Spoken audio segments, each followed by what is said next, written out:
आज आना हुआ उस जगह पर जहां पर लौह कुश जो थे उन्होंने अपनी शिक्षा दीक्षा ली थी। अब आज के ज़माने में उस वक्त पर कोई विद्यालय नहीं होता था कि वहाँ पर एक बिल्डिंग बना हुआ है, वहाँ पर बैठकर तमाम बच्चे पढ़ रहे हैं। होता क्या था कि ऋषि मुनियों के जो ज्ञानी थे उनके आश्रम में बच्चे जाते थे और उसी जगह पर जो ऋषि मुनि होते थे वो उनको शिक्षा देते थे। और लौह और कुश जिस जगह पर बैठकर जो महर्षि वाल्मीकि थे उनसे शिक्षा ग्रहण करते थे, ये वही जगह है। जगह के बारे में सबसे पहले हम आपको थोड़ा सा बता देते हैं कि इस वक्त पर हम नेपाल में हैं। नेपाल का चितवन जिला, और नेपाल के चितवन जिले में वाल्मीकि आश्रम में आना हुआ। सबसे पहले तो इसे देखकर हमने अपना सर झुकाकर प्रणाम किया, क्योंकि शिक्षा का स्थल जो भी हो वो पूजनीय है।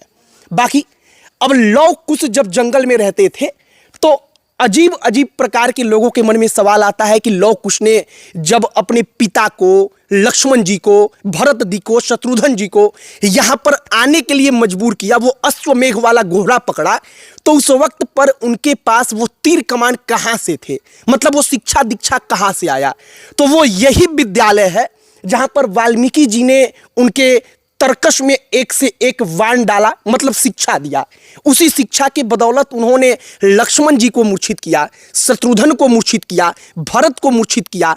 और इसी जगह पर जब लौह और कुश भगवान राम के दोनों पुत्र जो थे उन्होंने उनके घोड़े को बांधा था, तो राम जी ने अपना तीर निकाला और वो राम को कहते हैं कि आइए लड़िए। लेकिन जो ऋषि विश्वामित्र थे, वाल्मीकि थे, माफ करिएगा, वाल्मीकि जी ने उनको रोक दिया था। तो पूरी की पूरी शिक्षा दीक्षा, इससे आप एक और बात समझिए कि शिक्षा दीक्षा का किसी भी इंसान के जीवन में कितना बड़ा महत्व होता है। वो जंगल में थे, वो जंगल में एक प्रकार से आप कहिए कि राम जी का वनवास जो था वो खत्म हो चुका था, लेकिन राम जी के वनवास के बाद फिर से सीता मैया वनवास काट रही थी। वो वन में थी, उनके दोनों बच्चे थे, उनका पालन पोषण हो रहा था। लेकिन उस वन में भी वाल्मीकि जी के आश्रम में इसी जगह पर बैठकर वो रोज जो समय होता था एक निश्चित समय पर शिक्षा ग्रहण करते थे। अब लोगों की आस्था का ये केंद्र है, लोग आते हैं तो पत्थरों पर अपने अपने आस्था के हिसाब से आप आकर देखेंगे तो राम राम राम एक एक पत्थर पर लिखा है। लोग आते हैं यहाँ पर अपना सर नवाते हैं।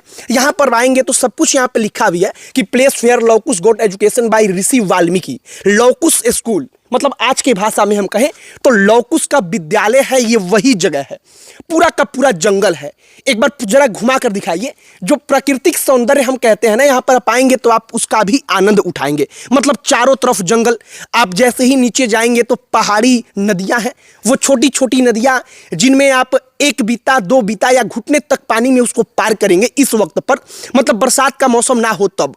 और ऐसे में जो पूरा का पूरा प्राकृतिक सौंदर्य है वो भी कमाल का है। और धर्म के लिहाज से जो ये लौह कुश ने जहां पर शिक्षा ग्रहण किया वो शिक्षा स्थल है जहां पर ऋषि वाल्मीकि ने उनको शिक्षा दिया। एक बार कहेंगे कि जरा साथ में आइए। लोग आते हैं यहाँ पर तो चारों तरफ से परिक्रमा करके इसको सिंदूर लगाते हैं, यहाँ पर राम लिखते हैं। और कहा जाता है कि लोग यहाँ पर आकर जो वृक्ष है, इस वृक्ष के नीचे, मतलब इसी प्रकार का कोई वृक्ष रहा होगा या हो सकता है कि कोई यही वृक्ष रहा हो, इसी प्रकार से यहाँ पर वाल्मीकि जी बैठते थे। आपको याद होगा पूरा का पूरा रामायण, अगर टीवी सीरियल भी याद होगा तो आपने अक्सर देखा होगा कि ऋषि मुनियों के आश्रम में जहां पर छात्र जाते थे शिक्षा ग्रहण करने, तो वो लोग पेड़ के नीचे बैठते थे। और जो आश्रम होता था वो ऐसे ही किसी जंगल में दूर दराज के क्षेत्र में होता था। और वाल्मीकि जी का वही आश्रम जो है दूर दराज पहाड़ के बीच में जंगल में है, जो आज भी मौजूद है। और लौह कुश ने जहाँ शिक्षा ग्रहण किया वो जगह हम आपको दिखा रहे हैं। बाकी आगे इसी जगह से लौह कुश ने और जो किया, मतलब कि अपने पिता का घोड़ा बांधा, तो वो घोड़ा किस खंभे से बांधा था, वो तमाम चीजें यहाँ पर हैं। अगले वीडियो का आप इंतजार करिएगा, क्योंकि एक एक वीडियो में हम आपको एक एक जो महत्वपूर्ण चीजें हैं वो बताने का प्रयास करेंगे। बाकी इस वीडियो को यहीं पर समाप्त करते हैं। अंत में हमारा परिचय, हमारा नाम मोहित कुमार सिंह है। बहुत बहुत धन्यवाद।